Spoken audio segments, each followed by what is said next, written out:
Well, I want to thank you for joining us on this Friday. I'm Mark Schumacher. I'm the Executive Vice President of the Home Furnishings Association.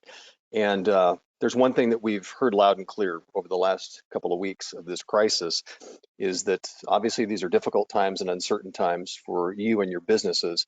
But one of the most difficult things you've had to deal with is your team and layoffs and furloughs and really impacting people's lives. And there's been some heartbreaking stories that we've been hearing, and that's really why we wanted today to take an hour to focus on human resources issues to help you not only navigate today, but to get you prepared for tomorrow. Because as we join you right now, we know that the House is working on that $2 trillion stimulus package that will also have in it some impacts for you as well. So that's why we are here today, and we thank you for joining us. We have two experts in the House. We have Eric Martin. He is a senior consultant for ACG Consulting. He's based in Tucson, Arizona. We also have Eric Becker. He's a senior partner with Cummings & White. They are in Southern California. And before we start, I just want to make it very clear that this is a discussion. Nothing that is talked about today should be construed as legal advice, especially when this landscape is changing by the moment. This is to help give you some perspective on where we are right now. And gentlemen, first of all, thank you for joining us very, very much. And let's just do this first and foremost. I'd love to have opening comments from both of you, and then I'll tell everybody about how they can bring their questions in. But Eric Martin, let's start with you. What have been sort of those headlines that you have been dealing with regularly on a daily basis when it comes to some of these HR challenges? Sure, Mark, and thank you. It's good to be here this morning. First of all, also our heartfelt wishes and prayers go out to everybody affected by this. No question that these are challenging times, places we haven't been before, that put us in spots with critical decisions to make on a regular basis. And ACG, along with myself, we're just proud to be able to support members, during these times. So keep those calls coming. Mark, to your question, taking many calls from all over the country the last 2 weeks from many members, as well as other businesses too, from everywhere, with questions all over the board from everywhere. Small businesses asking about furloughs and about layoffs and about sharing their challenges with us and asking our advice and brainstorming, quite frankly, through many different situations, tough situations, especially those layoffs or those furloughs. Nobody has a crystal ball. There's a lot of uncertainty. So we're in this together, supporting one another. We're going to cover as many questions today as possible. I also want to just underscore what Mark said. I mean, this is a very fluid environment. Legislation happening today. It's been going on, original legislation, revisions that have been made over and over. So some of this has been changing hour to hour, let alone day to day. So that disclaimer for everyone together today, this is an ever-changing environment. Some of the things we discussed today could be changed by 3 o'clock this afternoon. I recommend everybody to stay abreast. Keep the phone calls coming. We're here to answer those phone calls also on the consulting side. Eric, thank you for that. Eric Becker, can you give us an idea about what you're hearing? Yeah, I would say that the vast majority of clients I've talked to over the last week have been struggling with two main issues. Number one, what do we do about laying people off? A lot of clients just don't have revenue coming in, and I'm sure a lot of you are in the same boat and are facing some tough choices about how to cut costs by reducing staff. I've given a lot of advice about the proper way to notify people. In California here, we have a California WARN Act that requires notice, like the federal WARN Act, of 60 days. However, the governor excused employers from giving 60 days notice, but they still have to give notice. So I've been talking to a lot of clients about how to go about that if they lay off more than 50 people. On the federal level, however, the Federal WARN Act contains an emergency exception. So for most of you out there governed by federal WARN, you don't have to worry about giving WARN notice, even if you qualify as a WARN employer with more than 100 employees and you lay off more than 50 people. So I've been dealing with a lot of that, a lot of questions about how do we deal with vacation or PTO or sick time for people who have been laid off. Can we deny them any requests for PTO and vacation when we lay them off? Do we have to pay that out when we lay them off? As well as what do we do with sick time? And then the second thing I've been dealing with is for those people who are going to stay on a skeleton crew or whatever the employer can do in terms of keeping people employed. How do we deal with telecommuting? And how do we deal with changes to pay if we need to reduce their hours or reduce their pay? It's a big issue, particularly for exempt employees, people who are paid by salary, because there are certain requirements in terms of minimum salary for exempt employees. And so a lot of questions about, can we cut people's hours, cut their pay and keep them as exempt? Can we convert them to hourly basis? I have been advising that although in most circumstances you can't really convert exempt people to non-exempt hourly status on a temporary basis, I think this is an exception. And if you need to convert exempt employees to hourly because they are working very, very minimal hours during this period of time, and you can keep them employed, I say keep them employed.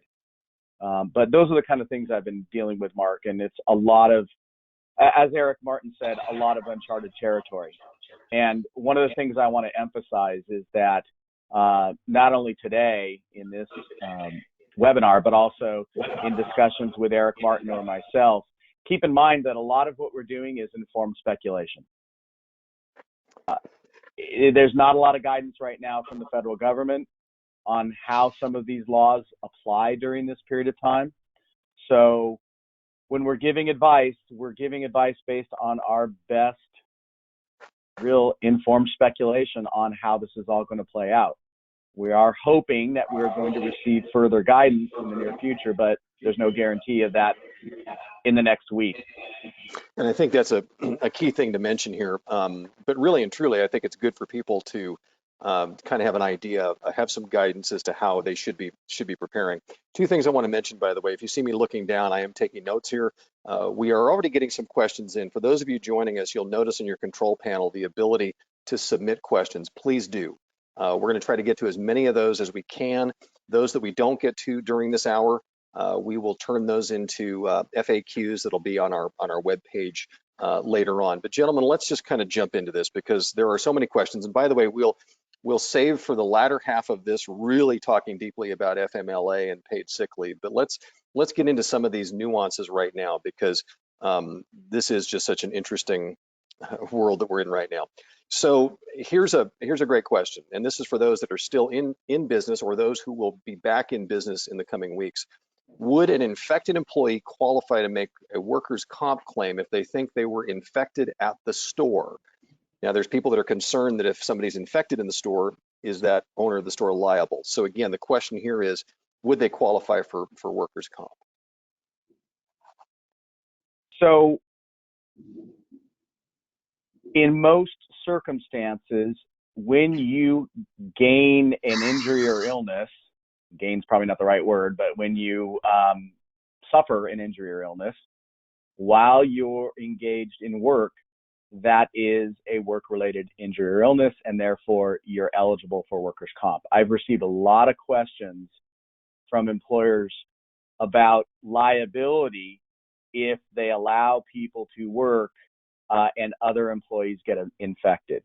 And the answer is that your workers' comp insurance should cover that. Of course, the employee has to prove that the exposure actually occurred at work in order to be eligible. But that's something that the insurance companies are going to deal with. That is not an employer issue.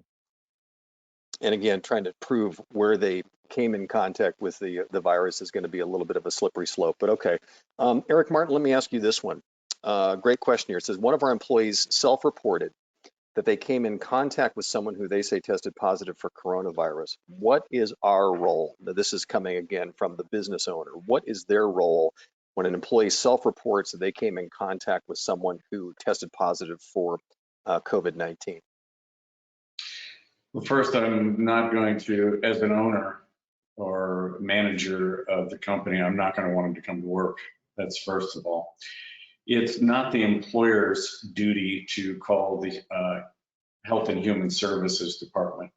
That would be a responsibility up to the medical provider, those who are providing a diagnosis, more to the point. I want them to work from home remotely anyway, if they can, if it's possible, if that works for the business, if that's viable. That in itself, just saying word of mouth, I have been exposed to somebody, I'd ask them to give me an update too, because that in itself, as we'll get to a little bit later on in this discussion, as far as qualifying for anything to do with paid sick leaves and FMLA and leaves such as those, it's a different matter. But I want them out of the workplace. If they want to be able to use some paid sick leave days because they're not feeling well under your either municipal or state paid sick leave rules right now, before the April 1st law comes in with paid sick leave rules that are a little bit different, that's fine. I give them the option to do that. As an employer, I'm not going to force them to use the current paid sick leave if they have any available. If they want to take some vacation time, I'm going to give them the option, I think, under these circumstances to go ahead and do that. They could be on a personal leave right now. Now, again, as the discussion progresses here, we'll talk about April 1st because that is a demarcation. That is a time where we're going to have some different rules of the game. But for today, and before April 1st, I'm going to go to the paid sick leave, keep the lines of communication open, but that would be the approach I would take. And I think the thing that I heard, I'm sorry, Eric, go ahead. No, I was going to say another question that I've received many times that's part of that question that you asked is, what do we tell our other employees? Do we have any obligation to tell everybody that one of their coworkers has been exposed potentially to COVID-19? And my answer to that is, I mean, there's no legal obligation. Obviously, you have to balance the concern that notifying people might create a lot of anxiety and panic versus, wanting to keep your employees informed and keeping them safe.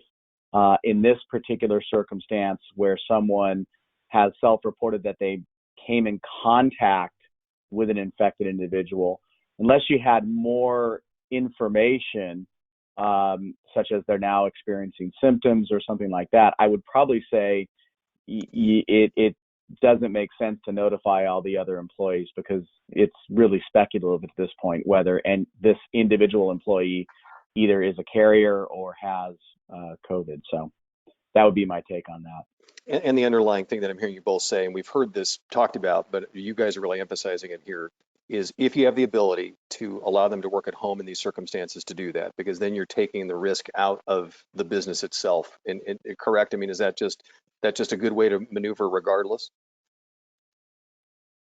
I think Absolutely. so. Yeah, I think so. I think that, it also plays along with less of a group in the workplace, your social distancing, if you will. And there's a few more to say about telecommuting. I'll wait till we get to that point in the talk. But generally speaking, yeah, I'd like them to work from home. Yeah, and it's interesting. I just think, and the three of us talked prior to this about the fact that if there's an attempt to reopen part of the economy, which I know a lot of people are really looking forward to, but with the virus still very, very viable and out there, this is going to be something that if our retail friends are not dealing with that now, they probably will be. So that's why I appreciate you guys addressing that question. Here's one that just came in. I'm just going to read it fully here. I had to furlough my staff. I've also already applied for an emergency disaster loan. It's my understanding that this loan has a requirement that I pay 14 days sick pay as we are shelter in place. Is that true?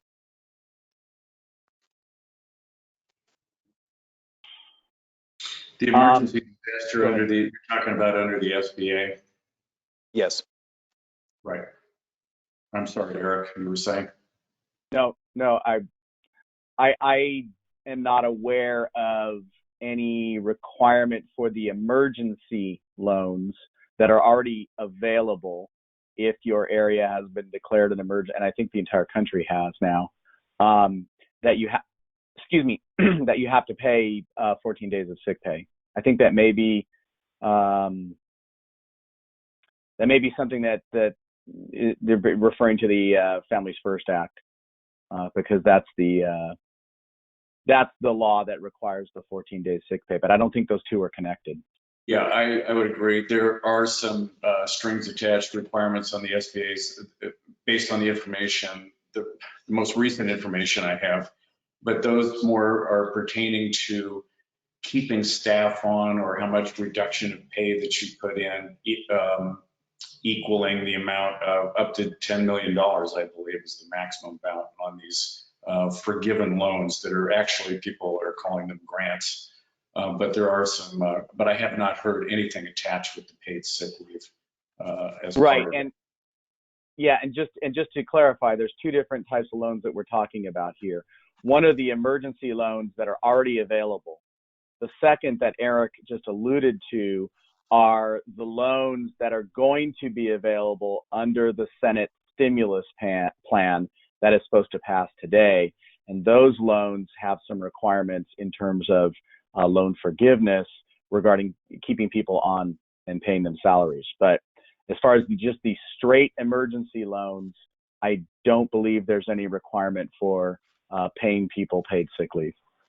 And any question that we come across here that we don't have a clear answer for, as I mentioned earlier, we're going to put some FAQs together based upon this conversation today. And so those are things that we will work to get clarity on for members of the industry and our members.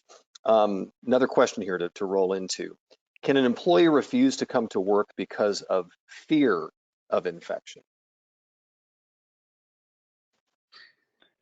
Go ahead, Eric. Absolutely, and this is the question that I personally take probably at least 10 phone calls a day, plus additional emails, where it's I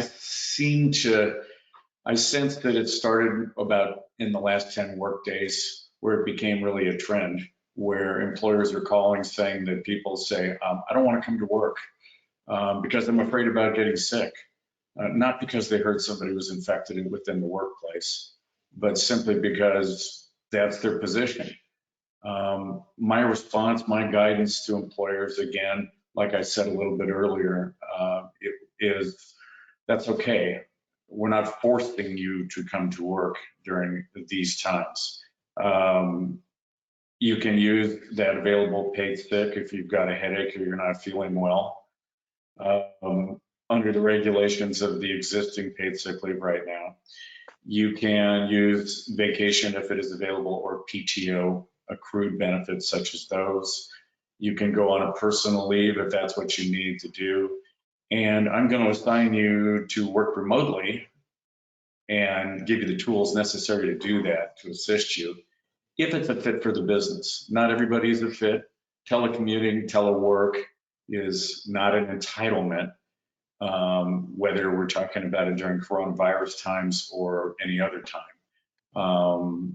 And I strongly urge, since I mentioned the word telework, that if you do have people working at home, that you put some borders on that, and that you communicate to the individual or group of employees working from home that it is a temporary arrangement, and that I had a call last night, a very good call. The question was, don't forget that it's a home office. They're going to have expenses.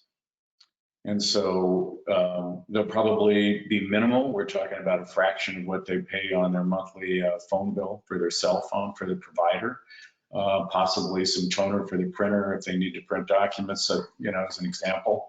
But we don't just, we want to give them borders, and we want to give guidance to the people working from home, and direction and structure. That's the word I'm looking for. That's my best advice for people that don't want to come in. I'm not forcing them in these times to do that, and I'm surely not thinking about terminating because they refuse to come to work. Right, but there is one question that comes along with that I've received many times, and that is, well, if they're refusing to come to work, do I have to pay them vacation or PTO?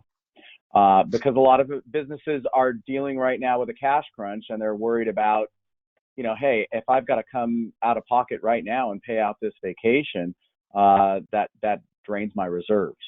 So the answer is that vacation or PTO is an employer benefit. If the employer decides that they cannot pay it out in the circumstances that we just described, you're within your rights to say, I'm sorry, we can't pay it out right now. It's got to be an unpaid leave.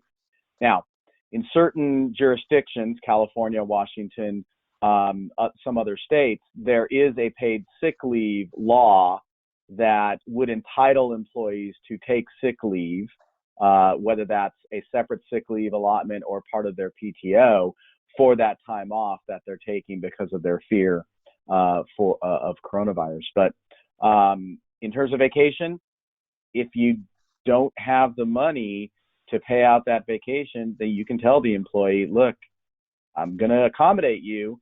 If you can't work, telework, like Eric just described, it's going to have to be an unpaid leave. Wow, that's you said something really intriguing there when you talked about it being an employer benefit, being employer provided, and that's a very, very important distinction there. And also, Eric, Martin, you said something interesting too, and I want to follow up on it. So how do business owners manage those home expenses that their work at home employees now are going to be incurring? Is that something that they need to address right now? Are they going to be expected to cover those as typical expenses, or is there a real gray area there?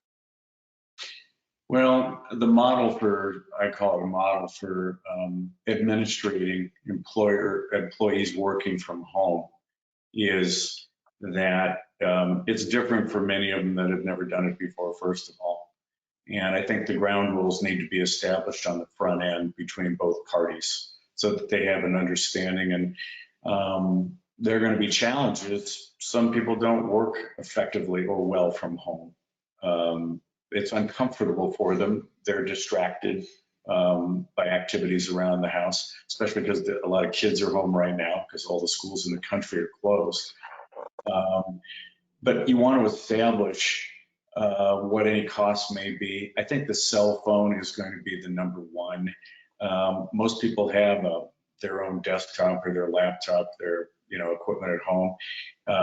But if they need the technology, the software necessarily, or the link to work remotely, then whoever's responsible at the company is going to need to get with that individual, to discuss that. I think it's also important that you don't need a 5-page contract, but I think it's important to have something in writing, a memorandum that is, again, that it's a temporary working situation, what the expectations are and the costs, but that's a front end, and they should have that every 30 days submitted, punctually.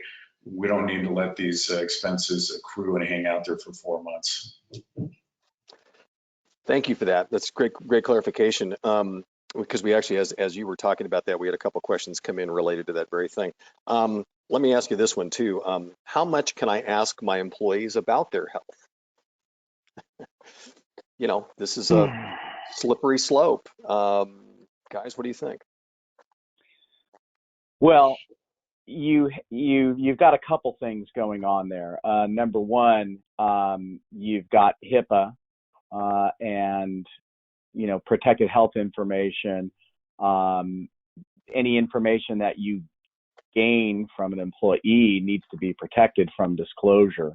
And then you've got ADA considerations, Americans with Disabilities Act, asking people about a specific diagnosis is generally frowned upon. If we are asking people if they are experiencing any symptoms of COVID, things like, do you have a fever? It's one of the questions I've received many times. Can we take people's temperatures? And the answer is, under the current guidance, yes, because there is a direct risk to the health and safety of employees from exposure to COVID. So the guidance right now from the EEOC is that it is not unlawful to take employees' temperatures when they're coming into work, or I would say asking employees if they have a temperature. But I would be nervous about asking employees directly, have you been diagnosed with COVID? That's where there's a possibility of a disability discrimination claim at some point down the road if some adverse action is taken against the employee. And I would say an adverse action would not be, okay, you got to stay home. I think that's fine in this circumstance because there's direct threat to health and safety for the employee being in the workplace. But okay, you're terminated, that might be a problem. I'll add to that, if I may, that if I do have employers that have shared with me that they are taking temperatures currently for people in the workplace.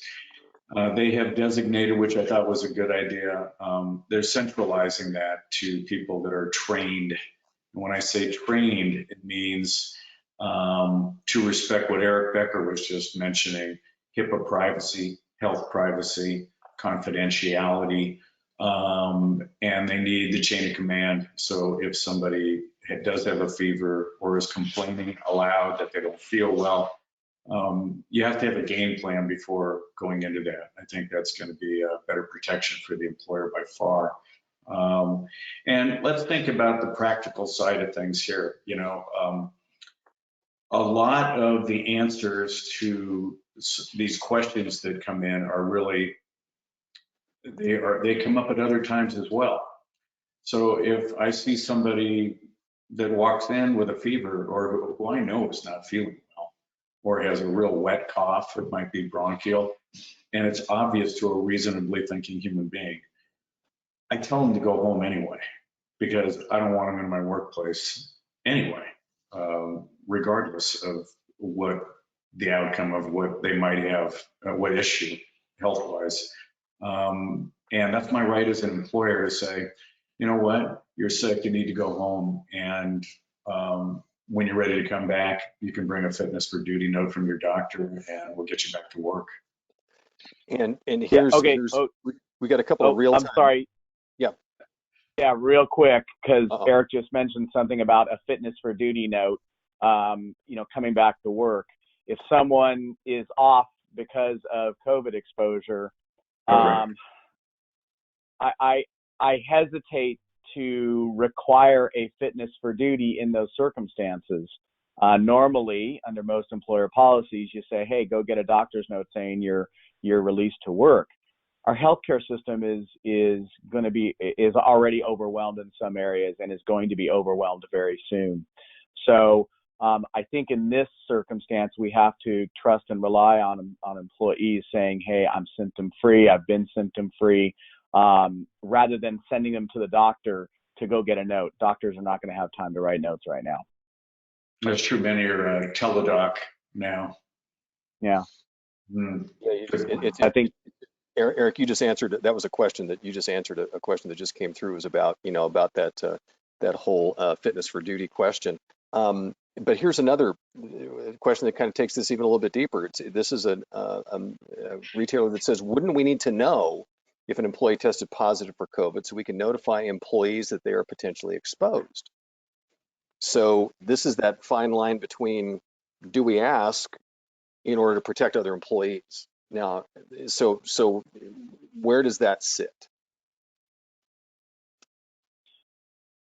I would be very reluctant to look, if the employee says I'm being tested, okay, which is that's most what I've dealt with over the past week and a half, is situations where employees say, hey, I think I've been exposed, I'm being tested, okay. I would not make a requirement that the employee reveal their test results to you. What I would do is say, hey, we would really appreciate it if you let us know what the results of your test are so that we can take appropriate action if there is either a positive or negative test. And most of the time, the employee is going to come back and say, hey, good news, I'm negative, or wow, I'm positive, I'm quarantined for 14 days. If we make kind of a softer request as opposed to you need to tell us, I think that is permissible. Okay. Here's another interesting quandary. One of my salespeople who delivers sometimes wants to wear a mask to work even though they're healthy. Do I have any say in that matter, or should I just let it go? What do you think, Mr. Martin? That brings up a couple of points. If you've got somebody who's in the field who's delivering, it creates a different workplace space. And OSHA has something to say about that part of the equation. In those circumstances, the duty of the employer is to make sure that any workplace, whether it's a job site, if you had a construction business, or deliveries with furniture, it's going to be the employer's responsibility to have an understanding ahead of time whether there are any potential hazards, which could be injury or illness related, so that they're working. So I caution employers that have people working in the field in any business right now that they need to be aware of, and you can make the phone call, you can physically go there. You need to know that where they're going to, the people have taken precautions. As far as personal protective equipment, or affectionately PPE, which would be your N95 masks that everybody's talking about all over the news right now, that are the most common protection people are wearing. If available, first of all, because supplies have been strong some places, not so much other places. If they're, I think a lot of employers are being proactive, not because they've been told they have to, because they don't know necessarily if there's a potential hazard. It's not like we're working with a specific chemical where we know ahead of time that there is PPE required for that to keep them safe. Many employers are supplying these masks. If an employee just voluntarily says that they are more comfortable and want to wear that mask, I don't have a problem with that at all. I don't want to get in the way during current times of them, if that's what they feel they need to wear. We see them at the grocery store, in line at the bank right now. It's quite common. Final note on that, back to OSHA again. OSHA has, in normal times, that's what I call it, restrictions on that N95 mask that, of course, they are not enforcing right now. It would be impossible to. It's a two-strap mask, and therefore it is determined under the regulations to be classified as a respirator. Unlike a surgical mask, it's different. But if you have those, everybody's wearing them, I would not get in the way of it. All right, gentlemen, looking at the time frame here, I do want to move on. We will again continue to accept questions, all questions, and we will have answers for those in the next day or two on our special web page. But let's get into what's going to happen next week.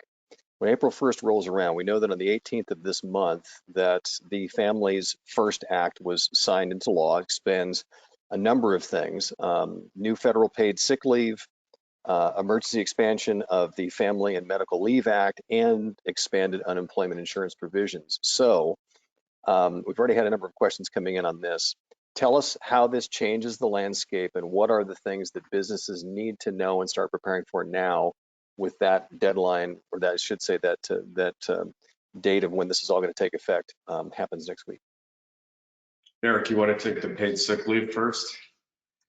Sure.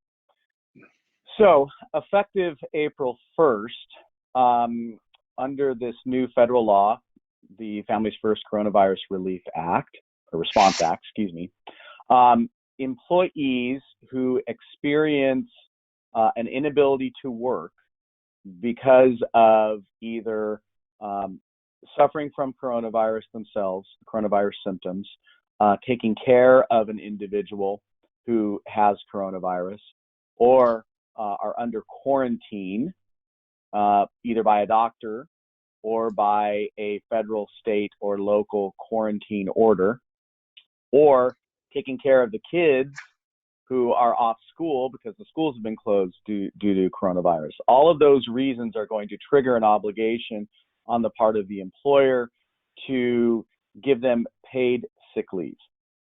Now, this applies to employers with less than 500 employees. There's been a lot of questions about the exception that is written into the law for employers with less than 50 employees. The law says that for employers with less than 50 employees, they may be excused from these obligations if having to pay the paid sick leave would threaten the continued viability of the business. And the law says that the Secretary of Labor is going to develop regulations surrounding whether or not a small business qualifies for this exception. Of course, those regulations aren't out yet. And everything I've read, including this morning before the start of this call, says they probably won't be out by the time the law goes into effect. So I've received a lot of questions about, is this going to apply to me or is this not going to apply to me? And my answer is, if paying out that amount in sick leave starting April 1 would put your business under, then you can't pay it out. And we'll deal with the consequences later on. But putting that aside, if your business can afford it and people make that claim under one of those reasons that they can't work or telework because of coronavirus related concerns, then you have to pay them sick leave. And there's some maximums in the law. Basically, you pay them if they're sick or taking care of somebody who's sick, based on 80 hours based on their regular rate of pay, up to a maximum of $511 per day. If they are taking care of their kids because the schools are closed, they are entitled to 2/3 of their regular pay, up to a maximum of $200 per day. Now, the other big part of this is that when an employer pays out the paid sick leave, they are able to take a credit, a $1 for $1 credit, against their payroll tax deposits. In other words, every month or every quarter, however your business does it, you've got to send money to the federal government to cover the payroll taxes. Not just the taxes that you pay as a business, your portion of FICA and Medicare, but all the taxes that you've also withdrawn from employees' paychecks for income tax and their portion of FICA and Medicare. So all of that money that you put into the federal government as your payroll tax deposit can be offset by the amount that you spent on paid sick leave. And you need to get with your CPA and your payroll provider on the mechanics of how that is going to work. But you will get that money back because you're not going to have to pay the payroll taxes equivalent to the amount that you've spent on paid sick leave. Now, if the amount you spent on paid sick leave exceeds your payroll tax deposit, you're actually going to be able to get money directly sent to you by the federal government, probably about 2 weeks after your payroll tax deposit. One other thing that I want to mention, because I've received a lot of questions on this. What about people that you've already laid off or furloughed? Are they eligible for this paid sick leave allotment? The law is not clear on it, surprisingly enough. That's sarcasm. The law says that people who are unable to work because of a COVID-related reason are entitled to this paid sick leave. If you're already off work, this is my argument, if you're already off work because you've been laid off, then you wouldn't be entitled to paid sick leave. There are some commentators out there that are saying, well, wait a minute, if they're still employed, shouldn't they be entitled to sick leave? We don't know yet. Again, we are hoping for guidance on this, either in regulations or something from the Department of Labor prior to April 1st. But at least right now, my belief is that people who have been laid off and are not performing any work whatsoever for the employer are not going to be entitled to this paid sick leave. Eric Martin, before you jump in, can I get one clarification here, because this question came in? Because one of those 4 areas you talked about, Eric, was staying home to care for a child. Does that child have to be you're the guardian of that child? And what I mean by that is, the question was, if an employee is living with a girlfriend who has a child, is there a difference there, or does that have to be? Is that only utilized if that child, if I am the official guardian of that child? The act doesn't specifically address that. That's another thing that would probably be filled in through the regulations. I would say that if you're in the same household as the child and you are required to stay home to care for that child because that child's school is closed, if there's another care provider, then you're not going to be entitled to the sick leave. But if you're the care provider, then you would be entitled to it. Oh, one other question that's come up quite a bit. If people claim this paid sick leave, can we require some sort of proof, either a doctor's note or whatever the case may be, in order to pay them out? So on the school closings, it's very well publicized. You're going to know if the schools are closed or not. In terms of a quarantine order from a doctor, usually there's something in writing from the doctor. So if, I would say if that's the situation, the employee says, look, I'm under a quarantine order. Okay. Please send it to me. If the employee just says, I'm experiencing COVID symptoms, once again, the law doesn't say whether or not the employer can require a doctor's note, but my view is you don't want the employee running to the doctor again to get a note if they have COVID symptoms. But again, a lot of this is going to be, the doctors are swamped. Yeah, I mean, it's exactly. Yeah. Eric Martin, your take on some of the paid sick leave questions you've heard? I want to just remind all the attendees, because this is an overwhelming amount of information. There are many nuances with more to come, changes on the paid sick leave, as well as in a minute when we talk about the family medical leave. So take small bites along the way and try to digest. And to simplify the paid sick leave, think of it as there are 6 points of eligibility. 6 points of eligibility. 3 of the points have their own rate of pay and their own eligibility. That would be somebody who has the virus, who's been diagnosed. That would be somebody who's been advised by the healthcare provider to self-quarantine, or the employee is experiencing symptoms of the virus and seeking medical diagnosis. The second 3 are going to be the employee is caring for an individual who's subject to federal or state or local, like Eric Becker mentioned. And that's been broadened in the revisions to the original House bill. It's not just family.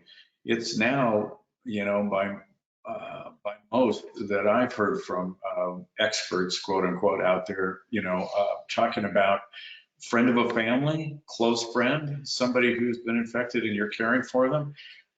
That's going to be covered as far as I can tell. Yeah. The most common one that people are going to see I don't think there's any doubt, is going to be number 5 in the list of 6 for the eligibility requirements for the paid sick leave, which is that the employee is caring for their son or daughter if all the schools have been closed. We know that, or the child care facility has been closed. That, and that's just, the facilities were closed for precautionary measures. So that's the way the revisions are worded in that bill. That's where we're going to see all these parents or guardians, or if that's applicable, that's where I think it's going to be the most common eligibility used for this paid sick leave. And then lastly, they have a catch-all in number 6. So again, the first 3, you have full rate of pay or 511 max per day with a cap of $5,000 approximately. The second 3, different eligibility requirements. They've got their own rate of pay, 2/3 rate of pay, $200 a day max, up to $2,000. But number 6 is the employee is experiencing any other substantially similar condition specified by Health and Human Services on consultation with the Department of the Treasury and Department of Labor. Okay, what does that mean? I haven't heard Wow. any clarity on that, but that's a catch-all that we're hoping to have clarification on sooner than later, because but it's in there in the revisions, the revised wording from the original bill. Yeah. Also, you as an employer can require reasonable notice on the paid sick leave. What is reasonable notice? Reasonable notice is after they've been out for a day, that they have to communicate with. They cannot just go radio silence, walk off the reservation, so to speak, and go incommunicado with the employer. The employer can have an expectation and request and direct to the employee communication. But after the first day, they owe you, to tell you how many days and why they're going to be out, so that the employer can administrate that effectively. And a couple of things real quick. I want to re-mention to everyone who's with us that we are going to be putting this recorded webinar up on our special page. I'll tell you about that in a few minutes, but it'll be up for you later today that you can share. But gentlemen, interesting question here. Does a shelter in place or stay at home order qualify as a quarantine? When we talk about quarantine right now, a lot of that is considered to be self-quarantine because of symptoms. So here's the question is that now here in Greensboro, where I'm coming to everybody from today, we know that at 5 o'clock tonight, we have a 3-week long stay at home order. Does that fit the quarantine definition in this paid sick leave bill? So that was going to be another topic that I brought up. So I'm glad you asked that question, Mark. And I'm going to give you the same answer. We don't know yet. The way the bill is written, the text of HR 6201 would lead me to conclude that a self-isolation order from a federal or state or local municipality to stay in place would qualify. But that's not clear from the text of the law, and once again, we're waiting for regulations to further define that. So, okay. My gut reaction is that when April 1st rolls around, if we don't have clear regulations that address that, and people are required to shelter in place and they're not in an essential business, that probably they're going to qualify for the paid sick leave. I don't know what you think about that, Eric Martin, but that's my take. I agree, because the wording right now, especially back to that employee is unable to work or telework due to having to care for a son or daughter, again with the family. The wording is closure because of public emergency. And public emergency is everywhere. Some stronger and you can say semantics. I mean, New York has issued a second order. California's has specific wording in theirs. You can try to slice and dice, but as an owner of a company, I'm not going to do that. I would say the same as Eric Becker. Don't have the answer now, but if we don't receive clarity on that, we're going to assume that they're going to qualify for that. I think All that's right, safe to say. Also, gentlemen, I'm sorry. Mark, I wanted to add too, there is a posting requirement to put a poster up in the workplace. And the poster was released a couple of days ago. And it is a one-page from the Department of Labor, right, Eric Becker? Yeah. And it has the 6 points that we reference. It's got also the FMLA information on there. However, one of the top law firms in the country brought it to everybody's attention, I believe yesterday, that there were errors in the poster. Wow. So we're looking for a new edition poster now. Now there is a notification requirement also in the statute. You got to tell the employees about this. So what happens if you put it up in a workplace, or maybe everybody's telecommuting? Right. If you attach it in an email and you send it to the employees, that will satisfy the notification requirement. I'm just going to ask you that. All right, gentlemen, with the last bit of time we have, let's talk about FMLA. So FMLA normally a month ago was 50 employees you had to have within a 75-mile radius. Well, under the emergency FMLA in this legislation, that is no longer applicable for what we're talking about here. Besides the paid sick leave benefits, there is the family medical leave.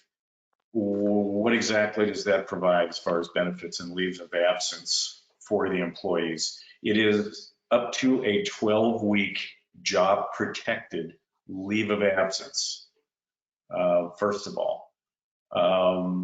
Eligibility for the FMLA is very limited, but it's basically the same as number 5 in that 6-point list that we just talked about. Caring for the son or daughter, family member, kids home from school, daycare. That is going to be the eligibility qualification for this family medical leave.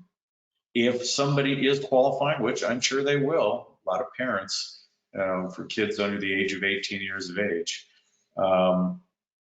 they're going to have access to this family medical leave as well. The old, quote unquote, or it's still there, but the regular classic, I call it, FMLA, is an unpaid leave. Different in this situation, qualifying for this, there is a pay benefit attached to this. Now, if somebody is eligible for the family medical leave under that caring for the children at home, they're going to be able to take advantage of the paid sick leave also. So what's basically going to happen is they're going to get the first 2 weeks of their 12-week leave is going to be the paid sick. And they're going to receive 2/3 of their pay up to the caps that I mentioned earlier for the pay. And then their family medical leave, the other 10 weeks of the remaining out of the 12-week FMLA is going to be in play. So after 10 days, it's 2/3 the rate of pay at their regular rate of pay, with a max of $200 a day up to a cap of $10,000 for that. I don't think it's been said yet. Good time to remind everybody also that there is a sunset clause on this. So this is only, whether it's the paid sick leave or the family medical leave, it's only applicable till December 31st, the end of this year, calendar year. It is a job protected leave, so the employer must restore the employee to the same or the equivalent position upon their return to work. And there are some exceptions for employees with fewer than 25 employees in the business, which would be if an employee's position no longer exists following that leave due to operational changes caused by public health emergency, or an employer must make a reasonable effort to contact a displaced employee for up to 1 year after he or she is displaced if an equivalent position becomes available. So you don't know how this is going to play out. All we know is that next week, April 1, is going to be, that's the demarcation. That's the line where you might be in Philadelphia, and Philadelphia's got their own paid sick leave right now. And that's going to go to the side. We're going to move that to the side of the edge of the table, and we are going to focus on the federal paid sick leave. And we are going to start on that as an employer. And if the employee becomes eligible under the eligibility requirements that we've spoken about today, we will administrate that accordingly. We'll keep track of it on the spreadsheet and communicate with the employees, let them take their benefits as required, and move ahead on that basis. Eric, anything you want to add on the family medical leave? Yeah, the new emergency family medical leave, if you're paying it out, you can get reimbursement from your payroll tax deposits the same as the paid sick leave. So both the paid sick leave and the emergency family medical leave, whatever you spend on that, you can deduct that from your payroll tax deposits, or if it exceeds your payroll tax deposits, get a refund from the federal government. The plan is with these small business loans, you know, once the stimulus package or the CARE Act gets, implemented, is that there's going to be a pipeline of funding wherein businesses can actually use those monies to fund what we're talking about, to fund these leaves of absence, these benefits for employees. That's how the pieces of this puzzle are supposed to fit together. Still waiting, to find out how it all shakes out. How Well, successful. yeah, and But would you also counsel any business owner, however, that while this is wonderful, there's this reimbursement, aspect of this though, but there's still so much to this Families First Act, just to make sure that you're dotting all the I's and crossing all the T's, because you've just been talking about a complex, that seems like a simple reimbursement aspect of it, but a really complex road to get there. Yes, no question about it. And I suspect I'll just walk out on a limb and say that after this all shakes out and we get to the other side, quote unquote, that there are going to be a lot of lawsuits. There's going to be workers' comp claims, fraudulent or otherwise. It's going to generate all that. So I think the goal is to get as educated as you possibly can, stay abreast of all incoming information, reach out to your resources with questions or to brainstorm. Try to stay in compliance. And of course, we don't want to lose employees. It's too hard to hire good employees. You've worked hard out there to build your business and to bring these employees on. And, we're hoping that these benefits are a bridge to, get us out there long enough where we can all get back together and get the wheels spinning again. Very, very well said. And unfortunately, we are coming up on our hour here. I do want to mention to everyone, we've been keeping all of your questions. We will have FAQs on our special webpage, which is myhfa.org/COVID-19. That's how you get there directly. You can also, of course, always just log on to myhfa.org, and we'll one click away from that special page there. But we are trying everything to keep updated information there. And that's also where you'll be able to find the recorded version of this if you want to share this with any of your teams. But first and foremost, in this difficult time, I want to thank both Eric Martin and Eric Becker for not only lending us their time, but their expertise.